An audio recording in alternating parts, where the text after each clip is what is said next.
2 lanzacohetes rusos RPG-26, los mismos que el Cartel Jalisco Nueva Generación usó en 2015 para derribar un helicóptero militar Cougar S-725 y matar a 9 agentes de la ley, fueron encontrados a menos de 3 metros de un altar dedicado a la Virgen de Guadalupe, San Judas Tadeo y San Charbel, junto a una carta manuscrita con el Salmo 91 completo pidiendo protección divina, medicamentos para insuficiencia renal y 4 habitaciones con camas king size en una cabana de lujo dentro de un fraccionamiento turístico donde cualquier persona puede rentar por internet. Esa cabana era la guarida del hombre más buscado del mundo, Nemesio Rubén Oseguera Cervantes, el Mencho. Y el domingo 22 de febrero de 2026, las fuerzas especiales del ejército mexicano entraron por esa puerta y todo cambió. Piensen en eso un momento. El narcotraficante que controlaba un imperio valorado en $50,000 millones, con operaciones en más de 40 países, que inundó Estados Unidos con fentanilo hasta convertirlo en la droga más letal de su historia, que tenía una recompensa de $15 millones del gobierno americano y 300 millones de pesos del gobierno mexicano por su cabeza, vivía escondido en una cabana de madera y piedra en medio de la sierra de Jalisco, enfermo de los rinones, rezándole a la Virgen por protección, y fue entregado porque sus propios hombres de confianza llevaron a su amante hasta su puerta. Y eso que acaban de escuchar es solo el principio, porque lo que encontraron dentro de esa cabana revela una verdad que nadie en el gobierno mexicano quiere admitir. Y lo que pasó después, las 48 horas que siguieron al operativo, dejó más de 70 muertos, y a 250 narcobloqueos en 20 estados y a un país entero de rodillas frente a un cartel que demostró que ni siquiera necesita a su líder para sembrar el terror. Quiero que se queden hasta el final de este video, porque lo que van a escuchar no lo van a ver en ningún noticiero. No de esta manera, no con este nivel de detalle, y no con la información que mis fuentes me están haciendo llegar en estos momentos. Esto no es una nota periodística. Esto es la reconstrucción completa de cómo se derrumbó el mito del hombre intocable. Pero antes de entrar a esa cabana, necesito que entiendan cómo llegamos hasta aquí, porque nada de lo que pasó el domingo fue casualidad. Todo comenzó un jueves, el 20 de febrero, cuando la inteligencia militar mexicana recibió un dato que habían esperado durante años. No fue un chivatazo común. No vino de un informante dentro del cartel ni de una intercepción telefónica. Vino de algo mucho más básico y mucho más antiguo que la tecnología: la debilidad humana. Investigadores militares, apoyados por la Procuraduría General de la República, llevaban meses rastreando la red de contactos personales de El Mencho. No sus rutas de droga, no sus laboratorios, no sus sicarios, sus contactos personales. Y en ese rastreo, identificaron a una persona clave, un hombre de confianza de una de las parejas sentimentales de Oseguera Cervantes.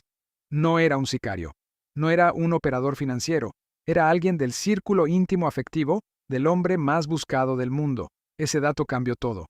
Porque durante años, las autoridades buscaron a El Mencho a través de canales militares tradicionales, intervenciones de comunicaciones, seguimiento de cargamentos, operativos en laboratorios clandestinos, infiltración de células, compra de informantes. Invirtieron miles de millones de pesos, desplegaron tecnología de punta, pidieron ayuda a la DEA, al FBI, a la CIA. Y durante años, El Mencho se les escapó, una y otra vez. Cada pista terminaba en un callejón sin salida. Cada operativo llegaba tarde. El Mencho cambiaba de ubicación con una frecuencia obsesiva, nunca dormía 2 noches seguidas en el mismo lugar, usaba mensajeros humanos en lugar de teléfonos y mantenía un círculo de confianza tan reducido que ni sus propios lugartenientes sabían dónde estaba. Pero nadie pensó en buscar la debilidad donde realmente estaba, en la intimidad, en la confianza ciega que un hombre enfermo y aislado deposita en las pocas personas que aún le dan algo parecido al afecto. No hay es que al final, hasta el hombre más paranoico del mundo necesita compañía. Esa necesidad básica, ese residuo de humanidad que ni el poder ni la violencia pueden eliminar por completo, fue lo que lo delató. El viernes 21 de febrero, ese intermediario escoltó a la mujer hasta Tapalpa, un pueblo serrano de Jalisco a poco más de 2 horas al suroeste de Guadalajara. La llevo directamente a un complejo de cabanas en los alrededores del Tapalpa Country Club, un fraccionamiento turístico y residencial de alto nivel con campo de golf, acceso controlado y aislamiento geográfico. La propiedad específica donde el Mencho se refugiaba se llamaba Cabanas La Loma. Y aquí viene el primer dato que debería quitarles el sueño. Esa misma propiedad fue sancionada por el Departamento del Tesoro de Estados Unidos en 2015 y de nuevo en 2017. Sancionada por proveer asistencia material a las actividades de tráfico de drogas del Cartel Jalisco Nueva Generación. Sancionada, registrada, documentada, y aún así, 10 años después, el Mencho seguía usándola como escondite. 10 años después de que el gobierno americano señaló ese lugar con nombre y apellido, el narcotraficante más buscado del planeta dormía ahí tranquilamente, rezaba ahí, se medicaba ahí y recibía a sus amantes ahí. Eso no es incompetencia, es algo peor. Y vamos a hablar de eso más adelante. La información del intermediario fue cruzada con inteligencia proporcionada por agencias de Estados Unidos. El secretario de Defensa, Ricardo Trevilla Trejo, confirmó después que la inteligencia americana aportó información adicional muy importante que permitió confirmar la ubicación exacta del objetivo. No hubo tropas americanas en el terreno, pero la información fue determinante, y con esa confirmación, el reloj empezó a correr. El sábado por la mañana, la pareja sentimental abandonó la propiedad, pero la vigilancia aérea, desplegada discretamente con helicópteros de la Fuerza Aérea Mexicana, confirmó que Oseguera Cervantes permanecía dentro con un pequeño equipo de seguridad. Y lo que captaron las cámaras desde el aire disparó todas las alarmas. Los guardaespaldas del Mencho portaban abiertamente armas ilegales de alto calibre, incluyendo lanzacohetes y armas largas. No las escondían. Las cargaban como si fueran herramientas de trabajo cotidiano, y en cierto sentido, lo eran.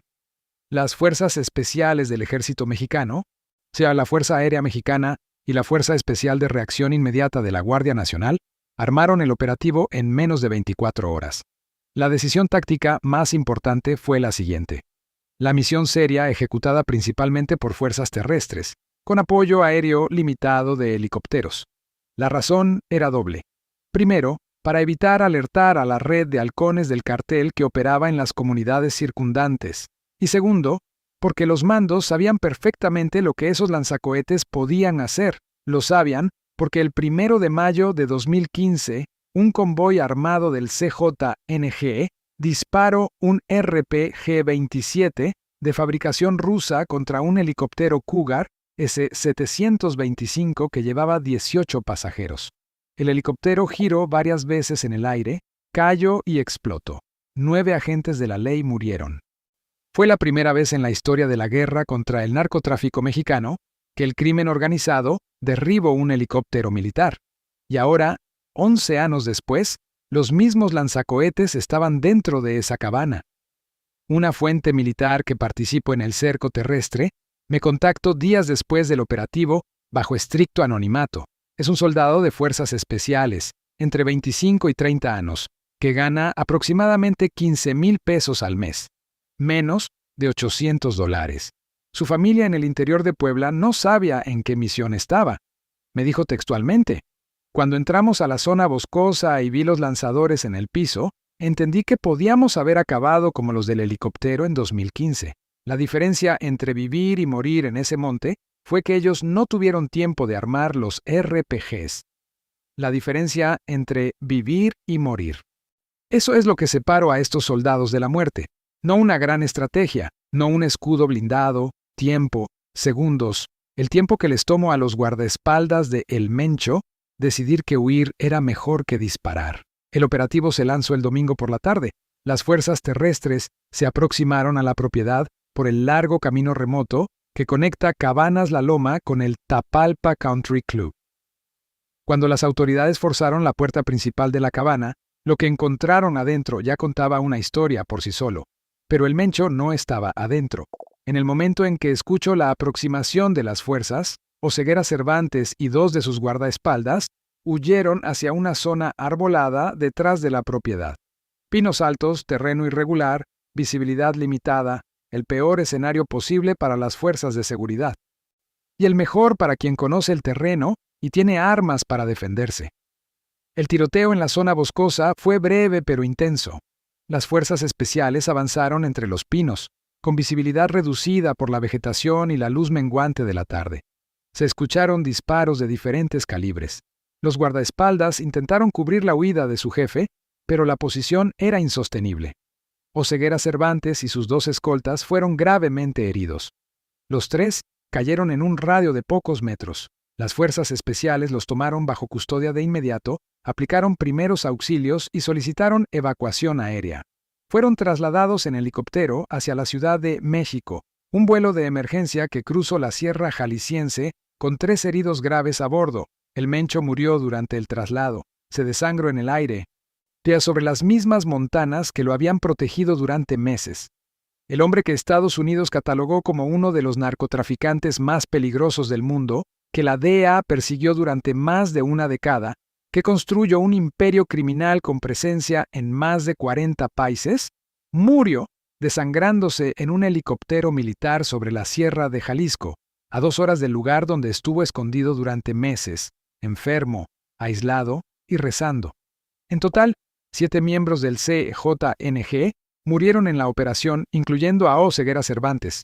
2 fueron detenidos, y lo que las autoridades encontraron al regresar a esa cabaña merece que cada mexicano lo escuche con atención.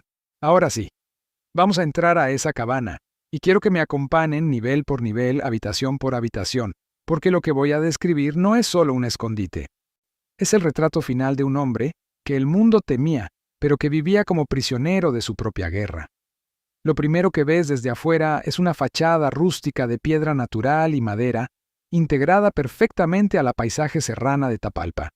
Pinos altos rodeando la propiedad, jardines, un camino largo y remoto de acceso que conecta con el fraccionamiento, sistemas de vigilancia electrónica en el perímetro, nada llamativo, nada que un turista pasando por la zona pudiera distinguir de cualquier otra cabaña de lujo en renta, y eso era exactamente el punto.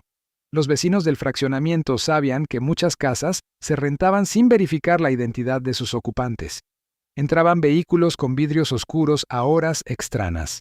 Salían, y nadie preguntaba, porque en Tapalpa, como en tantos municipios de Jalisco, la gente aprendió que preguntar tiene consecuencias. Un ranchero de 58 años que vive en el fraccionamiento desde hace 12 años, me lo explico así. Aquí uno aprende a no ver. ¿Viste camionetas con vidrios polarizados entrando en la madrugada? No, tú nunca viste nada, porque la última persona que vio algo ya no está aquí para contarlo. Así vive la gente en las zonas donde opera el cartel. No es complicidad, es supervivencia. Es el pacto silencioso que millones de mexicanos firman cada día para poder seguir existiendo. Cruzas la puerta que fue forzada por las autoridades porque estaba cerrada por dentro, y entras al primer nivel de la cabaña, planta baja. Lo primero que golpea no es el lujo, sino la contradicción. Los acabados son sofisticados. Madera fina en todo el interior, ventanas amplias, paredes de piedra natural, techos altos con vigas de madera, iluminación cálida. Pero las condiciones sanitarias eran pésimas. La cocina estaba llena de comida, grandes cantidades de fruta, verduras, un refrigerador atiborrado de carne y pescado. No era la despensa de alguien que estaba de paso. Era la despensa de alguien que vivía ahí permanentemente. El comedor estaba junto a la cocina, todo desordenado, platos usados, evidencia de una ocupación continua, no intermitente. La sala de estar tenía ese aspecto contradictorio que define la vida del narco de alto nivel. Muebles caros en un espacio que olía a encierro prolongado. Lujo y decadencia conviviendo en el mismo metro cuadrado. Y luego subes al segundo nivel. 4 habitaciones, cada una con cama king size, televisión y baño privado, ropa espallada por todas partes, perfumes de marcas internacionales, artículos de higiene personal, camas deshechas, el desorden de alguien que salió corriendo. Pero hay 2 habitaciones que cuentan la verdadera historia de quien era Nemesio Oseguera Cervantes en sus últimos días. La primera es la habitación principal. Ahí, contra una pared, estaba el altar. Elaborado, dedicado a la Virgen de Guadalupe, San Judas Tadeo y San Charbel. Flores, velas, y junto al altar, una carta manuscrita, fechada en enero de 2026, un mes antes de su muerte. La carta reproducía el Salmo 91 completo. El que habita al abrigo del Altísimo morara bajo la sombra del Omnipotente. No temerás el terror nocturno, ni la flecha que vuela de día, ni la pestilencia que anda en oscuridad, ni la mortandad que en medio del día destruye. El Mencho estaba pidiendo protección divina, el mismo hombre que ordenó la ejecución de cientos. ¿Qué desató oleadas de violencia que dejaron pueblos enteros vacíos, que construyó un cartel capaz de desafiar al Estado mexicano en combate abierto, se arrodillaba frente a un altar y le pedía a Dios que lo protegiera del terror nocturno? Junto a la carta había un libro de oración de Santa Rita de Casia dedicado al compadrito y un escapulario del Sagrado Corazón de Jesús. La devoción era genuina, el miedo era real, y esa combinación, la del depredador rezando para no ser cazado, es quizá la imagen más honesta de lo que el narcotráfico hace con quienes lo ejercen. La segunda habitación revelaba algo igual de perturbador por razones distintas. Ahí estaba el Tationil Plus, un medicamento utilizado como agente terapéutico complementario para la insuficiencia renal. El Mencho sufría de insuficiencia renal avanzada y necesitaba medicación continua. No podía acceder a hospitales convencionales, no podía ver médicos normales. En años anteriores se había reportado que el CJNGE construyó un hospital privado en Villa Purificación, Jalisco, específicamente para tratar la enfermedad de su líder. Pero ahora, en su último refugio, lo único que tenía era una caja de Tationil Plus en un buró junto a la cama. El hombre que controlaba $50,000 millones en activos no podía pagar una consulta médica normal porque hacerlo significaba ser localizado. Y esa es la ironía central de toda esta historia. El poder absoluto que el Mencho ejercía sobre territorios enteros era inversamente proporcional a la libertad que tenía sobre su propia vida. Era un preso, con cama king size y altar de lujo, pero preso. Y todavía no les he contado lo peor, porque en esa misma cabana, a metros de la Virgen de Guadalupe y del Tationil Plus, las autoridades encontraron el arsenal. 2 lanzacohetes. Uno de ellos era un RPG-26 de fabricación rusa, el mismo modelo exacto que el CJNG usó el 1 de mayo de 2015 para derribar el helicóptero Cougar SE-725 y matar a 9 agentes. 11 años después, el mismo tipo de arma en la casa del mismo líder que ordenó aquel ataque. Junto al RPG-27, un RL-83 Blindicide de fabricación belga, un lanzador antiblindaje diseñado para destruir vehículos militares pesados, rifles equipados con lanzagranadas, proyectiles de mortero, vehículos blindados estacionados en la propiedad. El arsenal completo era suficiente para resistir el asalto de un pelotón militar completo, y estaba guardado en una cabana turística, en un fraccionamiento con campo de golf, a 15 minutos del centro de un pueblo mágico de Jalisco. Quiero que dimensionen lo que acabo de decir. Un RPG-26 ruso, capaz de derribar un helicóptero militar con 18 pasajeros, compartía espacio con una imagen de la Virgen de Guadalupe, un salmo bíblico pidiendo protección divina y medicamentos para insuficiencia renal, en la misma cabana, en las mismas habitaciones, un altar para rogar por la vida y un arsenal para quitarla. Eso no es una contradicción, es la radiografía completa de lo que significa ser el líder del cartel más poderoso de México, vivir entre santos y lanzacohetes, entre oraciones y morteros, entre la fe y la muerte, y todo eso escondido detrás de una fachada de cabana de madera en una zona donde los turistas van a descansar los fines de semana. Fe, y esto me lleva a una pregunta que no puedo dejar pasar. Cabanas. La loma fue sancionada por el Tesoro americano en 2015, de nuevo en 2017. Esas sanciones significan que el gobierno de Estados Unidos identificó esa propiedad como instrumento del narcotráfico. Lo documento.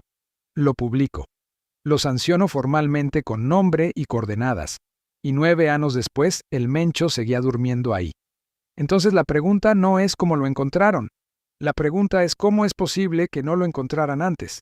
¿Cómo es posible que una propiedad sancionada internacionalmente siguiera operando como refugio del narcotraficante más buscado del mundo durante casi una década? ¿Quién miro hacia otro lado? ¿Quién cobro para no ver? Porque esto no se explica con incompetencia, esto se explica con complicidad. Y esa complicidad Tiene nombres que nadie ha pronunciado todavía. Pero lo que pasó después del operativo es quizá lo más revelador de todo, porque la muerte de El Mencho no acabó con nada, la inició. En cuestión de horas, el CJNG desató una respuesta coordinada de una escala que México no había visto en años. Entre 80 y 250 narcobloqueos fueron levantados simultáneamente en 20 estados del país. Vehículos incendiados, autobuses quemados, tiendas de conveniencia saqueadas, gasolineras atacadas, trailers arrastrados a las carreteras principales y prendidos en llamas. En Jalisco, en Michoacán, en Guanajuato, en Colima, en Nayarit, en Tamaulipas, más de 70 ataques fueron reportados en 23 municipios solo en Guanajuato. En Michoacán, el gobernador Alfredo Bedoya reportó disturbios en 13 municipios. En la carretera Yurecuaro-La Piedad, al menos 5 trailers fueron incendiados, bloqueando el paso completamente. Un transportista de 41 años que quedó varado en esa carretera me contó por teléfono lo que vivió. Yo vi 5 trailers en llamas frente a mí. Los pasajeros de los autobuses caminaban por la carretera cargando niños, y los armados diciendo, si pasas te mueres, entonces te quedas ahí, sin comida, sin vano, sin saber si mañana regresas a tu casa. 14 horas estuvo ese hombre atrapado con su carga perecedera, amenazado por grupos armados, sin poder avanzar ni retroceder. Y como él, miles. Pasajeros de autobuses obligados a caminar hacia comunidades cercanas buscando comida. Comerciantes que vieron cómo saqueaban su mercancía. Turistas que nunca imaginaron que un fin de semana en Jalisco iba a terminar con grupos armados bloqueando su única vía de salida. Y luego vinieron las muertes. Porque los narcobloqueos no fueron lo peor. Lo peor fueron los ataques directos contra las fuerzas de seguridad. 25 miembros de la Guardia Nacional fueron asesinados en 6 ataques separados en el estado de Jalisco en las horas siguientes al operativo. 25. Soldados jóvenes, muchos de ellos menores de 30 años, ganando salarios que no llegan a $800 mensuales, emboscados por sicarios del CJNG en represalia por la muerte de su líder. Un guardia de prisión fue asesinado durante un motín en un penal de Puerto Vallarta. Un agente de la Fiscalía Estatal fue ejecutado en Guadalajara. En total, más de 70 personas murieron entre el operativo y las represalias. 27 miembros de las fuerzas de seguridad, 46 criminales sospechosos, un civil. Más de 70 vidas en menos de 48 horas. Una mujer de 52 años, madre de uno de esos 25 guardias nacionales caídos, me hizo llegar su testimonio a través de un intermediario. Su hijo tenía 24 años, recién casado. Ganaba 12,000 pesos al mes. No llega a $650, me dijo. Me dijeron que mi hijo murió defendiendo al país, pero nadie defiende nada. Mataron a un narco y a cambio me quitaron lo único que yo tenía. ¿Para qué? Para que otro ocupe su lugar, manana. ¿Para qué? Esa pregunta resume todo lo que está mal con la estrategia de decapitación de carteles que México ha seguido durante décadas. Matas al líder. El cartel responde con violencia indiscriminada. Mueren soldados que ganan menos que un cajero de Oxxo, y en 6 meses hay un nuevo líder. Quizá peor. Y porque como me dijo un consultor de seguridad basado en la Ciudad de México, eliminas la cabeza, pero el cuerpo tiene 40,000 miembros en más de 40 países. En 6 meses va a haber un nuevo Mencho. Tal vez peor. Porque el nuevo no va a tener la disciplina que el viejo imponía. Lo que viste estos 2 días en Jalisco es solo la muestra de lo que viene cuando la cadena de mando se fragmenta. Y tiene razón, porque lo que muchos no entienden es que el Mencho no solo era el líder del CJNG, era el factor de cohesión. Su hijo, Rubén Oseguera González, conocido como El Menchito, está preso en Estados Unidos. La línea de sucesión familiar está rota, no hay heredero claro. Y cuando un cartel de la magnitud del CJNG pierde a su líder sin sucesor definido, lo que sigue no es el fin del cartel, es la fragmentación. Lugartenientes que controlaban plazas en Guanajuato, en Michoacán, en Veracruz, en Colima, van a pelear entre ellos por el control. Y cada facción va a necesitar demostrar que es más violenta que la otra para imponer respeto. Lo que vimos el 22 y 23 de febrero puede ser apenas el prólogo de algo mucho peor. Ahora quiero que hagamos un ejercicio diferente. Quiero que vean los números no como cifras en una pantalla, sino como lo que realmente son. El Mencho tenía un patrimonio personal estimado entre 500 millones y 1.000 millones de dólares, según Kyle Murray, el jefe del equipo de la DEA encargado de localizarlo. El CJNG controlaba aproximadamente 50.000 millones de dólares en activos totales, según estimaciones del gobierno mexicano. Para poner eso en perspectiva, el presupuesto anual completo de la Secretaría de la Defensa Nacional de México es de aproximadamente 140.000 millones de pesos, que son unos 7.000 millones de dólares. El CJNG controla en activos 7 veces más que todo el presupuesto militar de México, y el Mencho, personalmente, valía más que el presupuesto anual de decenas de municipios mexicanos combinados. Y aún así, vivía en una cabana, enfermo, aislado, rezando para que no lo encontraran. Toda esa riqueza no le compro ni salud, ni libertad, ni paz. Le compro una prisión de lujo con lanzacohetes debajo de la cama y un altar para pedirle a Dios lo que el dinero no puede comprar: más tiempo. Y luego está el fentanilo. El CJNG es considerado el principal proveedor de fentanilo ilícito a Estados Unidos. Esa droga mata a más de 70.000 estadounidenses al año, que un solo gramo puede contener dosis letales para 500 personas. Y la materia prima, los precursores químicos para producir fentanilo y metanfetamina, llegan desde China a través de rutas marítimas clandestinas. Entonces tenemos una cadena que cruza 3 continentes. Precursores chinos, procesados en laboratorios mexicanos, controlados por el CJNG, traficados a través de la frontera más vigilada del mundo, consumidos por millones de estadounidenses que alimentan un mercado de decenas de miles de millones de dólares. Y en medio de toda esa cadena, un viejo enfermo rezando en una cabana de Tapalpa. Ese era el nodo central, ese era el hombre que coordinaba todo, y ahora está muerto. Pero la cadena sigue intacta, los laboratorios siguen produciendo, los precursores siguen llegando de China, los estadounidenses siguen consumiendo. Y los carteles siguen reclutando jóvenes mexicanos que no tienen otra opción económica, porque ese es el dato que nadie quiere tocar. Nemesio Oseguera Cervantes nació en la pobreza en Michoacán. Cultivaba aguacates, dejó la escuela primaria, migró ilegalmente a Estados Unidos en los años 80. Fue arrestado y deportado 2 veces en California por delitos relacionados con drogas. Cumplió 3 años de prisión. Regresó a México y trabajó un tiempo como policía en Jalisco.